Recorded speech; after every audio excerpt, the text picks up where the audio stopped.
Olá pessoal, tudo bem com vocês? Sejam bem-vindos a mais um vídeo aqui do canal. Eu me chamo Marine Silvestre, sou psicóloga, especialista em neuropsicologia e eu estou fazendo uma série de vídeos abordando temas básicos para a compreensão da psicopatologia e dos transtornos mentais. Então, se você deseja dominar este assunto, se você deseja trabalhar com psicodiagnóstico, avaliação e principalmente intervenção, é muito importante que você tenha esses conceitos básicos sobre a psicopatologia para que você possa também compreender os transtornos, compreender sintomas, compreender sinais e ajudar o seu paciente. Fique aqui comigo que hoje nós falaremos sobre afetividade.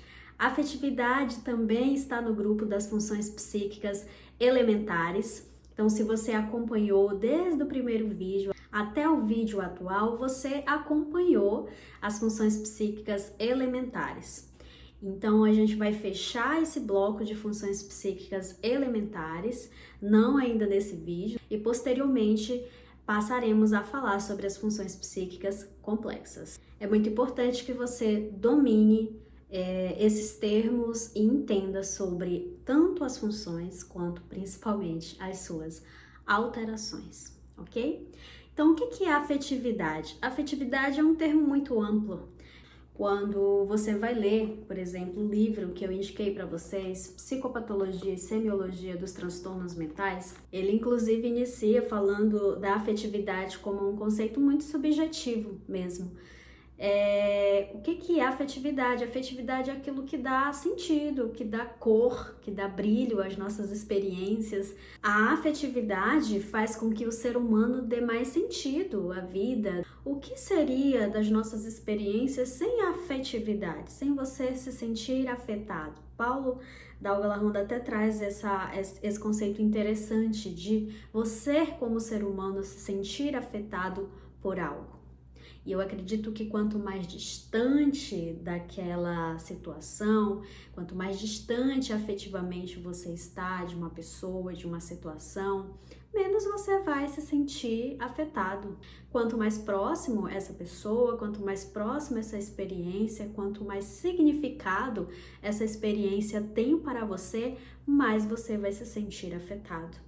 A partir do momento que você tem maior contato, maior proximidade com aquela experiência, com aquela pessoa, com aquele objeto. Imagina você acordar pela manhã, fazer todas as suas atividades, ir para o trabalho, trabalhar muitas vezes com pessoas, quem trabalha com pessoas, depois fazer outras atividades, quem vai para a faculdade, quem sai com a família à noite, quem vai fazer um outro trabalho em casa. Se isso não tivesse nenhum impacto na sua vida, isso não te trouxesse, por exemplo, prazer, alegria, satisfação e até outras emoções como a tristeza, a raiva, que muitas vezes te levam a refletir sobre uma determinada situação, tomar uma atitude diante de uma situação e até mesmo planejar novos objetivos, novos projetos a partir daquelas emoções, tá?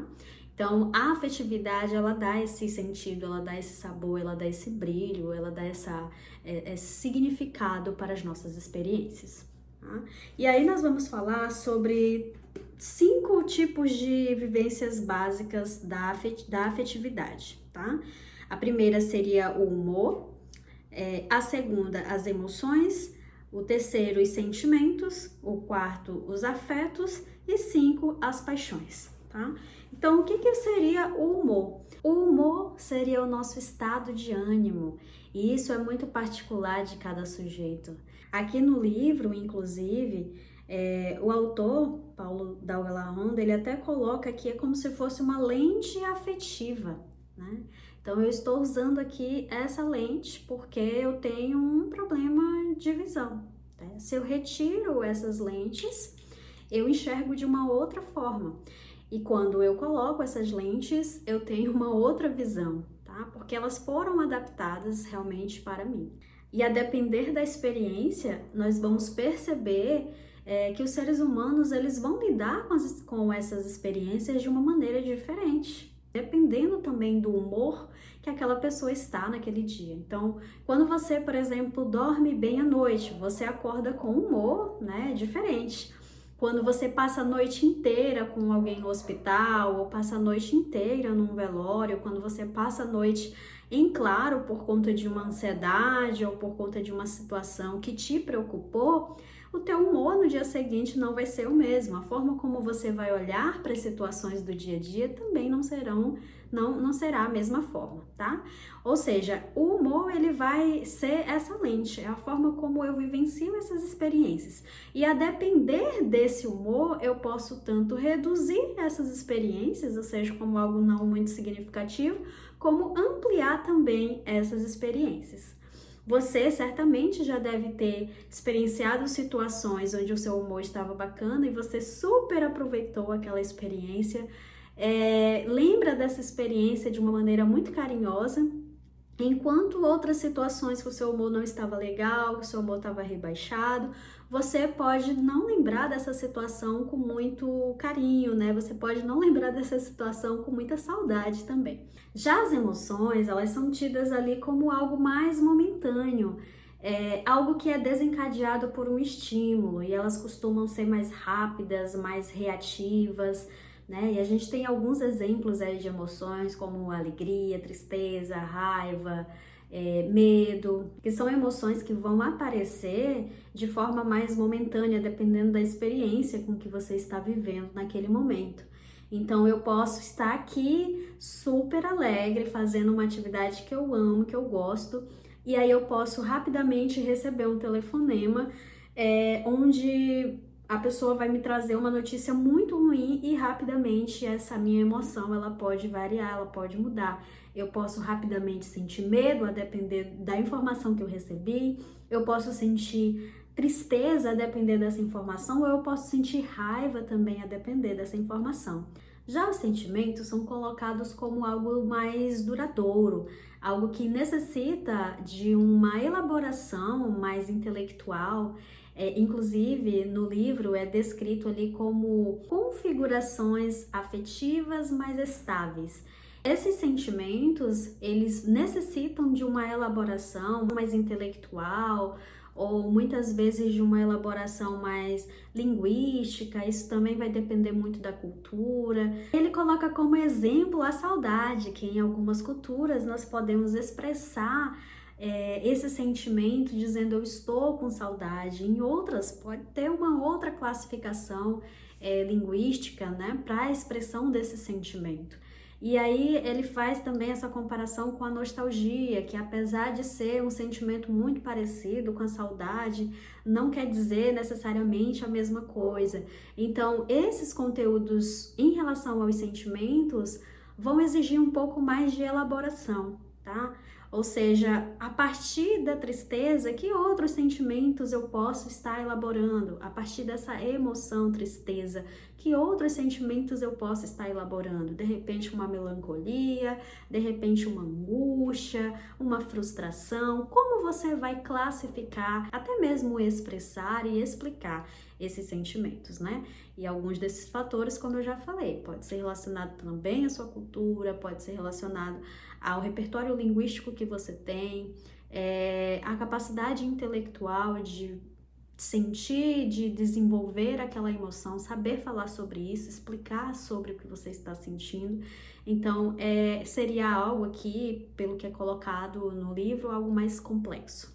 Já os afetos, que seria aqui o terceiro ponto da afetividade, seria o tônus emocional de uma ideia ou de uma representação mental mesmo. Então, é o valor que você atribui, o significado que você atribui a uma ideia ou uma representação mental daquela ideia, daquela situação, daquela pessoa. Quais os sentimentos, quais as emoções que estão relacionados àquela ideia específica que você tem, uma ideia sobre uma pessoa, uma ideia sobre uma situação. Perceba, naquela situação ou em relação à experiência que você teve com aquela pessoa, você provavelmente foi invadida por emoção, você foi invadida por um sentimento. A partir disso, quais os afetos que você elaborou em relação à pessoa, em relação ao ambiente? Então, quando você pensa naquela pessoa, quando você pensa naquela situação, quando você tem uma representação mental da pessoa ou da situação, quais os afetos que estão envolvidos? E o quarto ponto seria a paixão. Quem nunca se apaixonou? Quando você lembra da sua primeira situação onde você estava apaixonado, quais os sentimentos, quais as emoções que são despertados em você? Tá? Então, a paixão, ela é um estado mais intenso. Geralmente, o ser humano ele vai se direcionar àquela pessoa, aquele objeto, ou aquilo que está gerando nele uma paixão. E aí ele tende a diminuir o interesse, diminuir a atenção por outros estímulos, por outras experiências, porque naquele momento o foco dele está sendo dirigido a alguém ou alguma coisa ou alguma situação. Então ele está ali intensamente direcionado para aquele objeto, para aquela pessoa. Como a paixão ela vai impactar, né, as funções psíquicas daquele sujeito como um todo, muitas vezes ele pode até diminuir, inclusive, a capacidade de raciocinar sobre determinada experiência, determinada situação. Quem nunca esteve apaixonado e após passar por esse período, ao olhar para trás, percebeu que deixou detalhes ali importantes, ou às vezes coisas que estavam estampadas, que a pessoa não conseguiu perceber, justamente porque esse nível de racionalidade, de pensar sobre as situações, de perceber as coisas, diminui. Diminui porque o seu interesse está tão alto, o seu direcionamento para aquele objeto, para aquela pessoa, e a sua atenção está tão exacerbado que a atenção para outras coisas diminui, a capacidade de você raciocinar sobre outras coisas também vai diminuindo. Muito bem, após falarmos sobre as 5 vivências da afetividade, é muito importante nós conhecermos as alterações dessas vivências. Então, vamos começar falando das alterações no humor, ok? E a partir dessas alterações, a gente também vai linkando aí com os possíveis transtornos, onde nós podemos perceber essas alterações. Então, o humor, ele pode ter ali alterações como a distimia, que seria um humor mais deprimido, a disforia, que seria esse humor mais deprimido, mas acompanhado de uma irritabilidade, de um mau humor, de uma raiva. Outra alteração seria a euforia, que é muito característica aí dentro do transtorno bipolar, onde há uma alegria patológica, que é aquela alegria muito exacerbada, muito exagerada. Dentro também dessa euforia, a gente teria a ilação, que é quando o paciente tem aquelas ideias de grandiosidade, né? Aquelas ideias de grandezas que geralmente estão contidas ali dentro dos delírios, principalmente os delírios de grandeza. Existe também a puerilidade, tá? Puerilidade, que seria a regressão ou um estado mais infantilizado.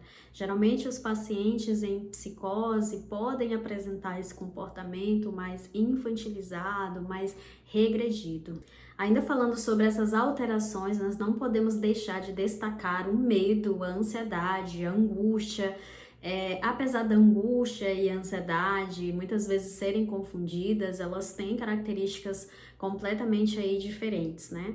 O medo e a ansiedade, normalmente eles andam muito juntos, né? Inclusive, quando eu fui assistir o filme Divertidamente, foi até uma crítica que eu fiz, que eu, né, imaginei que o medo e a ansiedade, eles deveriam ser mais próximos, trabalharem mais juntos, andarem mais juntos ali. Porque eles realmente estão muito associados. Então, em quadros, por exemplo, de fobias específicas, ansiedade social, transtorno do pânico, ansiedade generalizada, enfim, outros grupos aí de ansiedade, a gente percebe que o medo, ele está sempre presente. O medo de situações, o medo de exposições, o medo de pessoas, o medo de objetos, o medo de animais, enfim. Sempre vai ter ali algum estímulo que gera esse medo, onde a pessoa ela vai ter essa dificuldade em experienciar aquilo e vai acabar se afastando daquele estímulo que é aversivo. E ainda falando sobre as alterações da afetividade, Dentro desse contexto de emoções, a gente tem um termo ali chamado apatia, que seria uma alteração dessa vivência da emoção, onde o paciente tem dificuldade em sentir mesmo a alegria, sentir a raiva, sentir emoções básicas. Então, ele fica muito apático às situações, é aquele paciente que relata para você que ele não sente nada, aconteceu a situação, ele não sente nada, ele está apático àquela situação. Temos também o termo anedonia, que seria uma característica ali muito específica, inclusive da depressão, onde o paciente ele tem essa perda de prazer das atividades, até atividades que antes ele tinha um prazer enorme em fazer, ele gostava de fazer, ele acaba perdendo esse prazer. E muitas vezes perde o prazer, inclusive, por atividades muito básicas do dia a dia. Chega ali um momento quando a depressão ela está muito grave, que o paciente perde, inclusive, o interesse por atividades do dia a dia, como tomar banho, escovar os dentes, perde realmente o prazer em ter, inclusive, essa higiene pessoal. Então, é uma alteração muito significativa que gera muitos prejuízos. E a gente trabalha ali em terapia para a gente reativar esses hábitos, reativar esses comportamentos, porque de fato é uma alteração que traz muito prejuízo para a vida do sujeito. Outro termo seria a labilidade emocional, que seria uma mudança muito abrupta, uma instabilidade, aquele humor que está sempre oscilando. Isso é muito característico ali dentro do transtorno de personalidade borderline, onde o paciente tem essa alteração muito abrupta e muito rápida dessas emoções. A gente sabe que a gente vai ter ali uma mudança rápida, muitas vezes, das nossas emoções, como eu dei o exemplo lá no início, às vezes você tá feliz, você recebe um telefonema, isso muda rapidamente, obviamente, pelo que você está ouvindo. Porém, aqui a gente está falando de uma oscilação muito intensa, com reações muito intensas, com uma vivência muito intensa dessas emoções. Então, se é uma raiva exacerbada, é uma tristeza muito exacerbada, é uma alegria muito exacerbada, e o paciente acaba tendo essas oscilações, essas mudanças de forma muito rápida, muito abrupta e assim, muito constante e frequente no dia a dia dele. E aí a gente vai ter outras alterações também, depois eu sugiro que vocês leiam mais a fundo, porque o intuito aqui é trazer de uma forma geral essas alterações para vocês, mas é muito importante que vocês corram atrás, aprofundem mais esse conteúdo na cabecinha de vocês, para que possa ficar mais fixado, né? Além dessas alterações aí, a gente vai ter também, por exemplo, o distanciamento, né, emocional, distanciamento afetivo, pobreza dos sentimentos, que são outras alterações que estão presentes aí dentro dos transtornos. Essas alterações, elas estarão presentes nos transtornos ansiosos, nos transtornos de humor, tá? Então, por exemplo, ali dentro dos transtornos ansiosos, como transtornos de fobias específicas, né? O transtorno de ansiedade generalizada, a própria ansiedade social. A gente vai perceber essas alterações de humor, de sentimentos, enfim, a afetividade como um todo, né? Dentro do transtorno bipolar, transtornos de personalidades. Então, é muito importante que vocês conheçam essas alterações para justamente vocês conseguirem fazer esse link, né? Entre as alterações, os transtornos. Por exemplo, a gente vai ter muito essa alteração de humor, dessa vivência dos afetos, das emoções, dos sentimentos, né? Dentro do transtorno bipolar também, a própria esquizofrenia, porque ali a gente sabe que existe uma cisão, né? Entre o indivíduo, a sua realidade. Então, a gente vai perceber uma intensidade maior dessas alterações dentro desses transtornos, a depressão também e outros transtornos depressivos.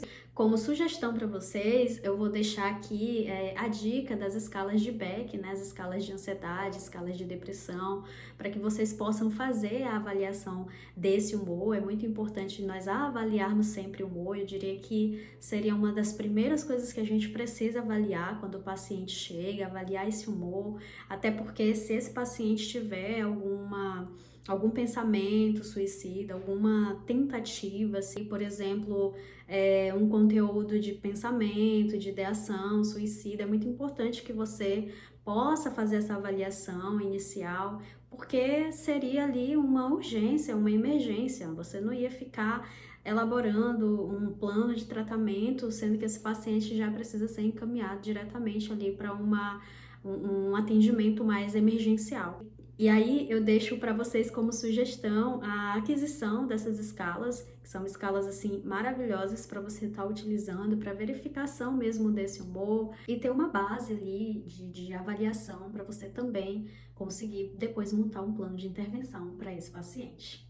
Muito obrigada por você ter ficado até aqui. Espero que esse vídeo tenha ajudado você. Não esquece de compartilhar com aquele amigo que você sabe que precisa desse conteúdo. Deixa aqui o seu recadinho para mim do quanto que esses conteúdos estão ajudando na sua compreensão sobre o tema. E se você ainda não é inscrito, está assistindo o conteúdo, mas não se inscreveu, por favor, se inscreva no canal, porque a sua inscrição, o seu engajamento aqui ajuda muito. E ativa o sininho para que você possa receber as atualizações dos próximos vídeos.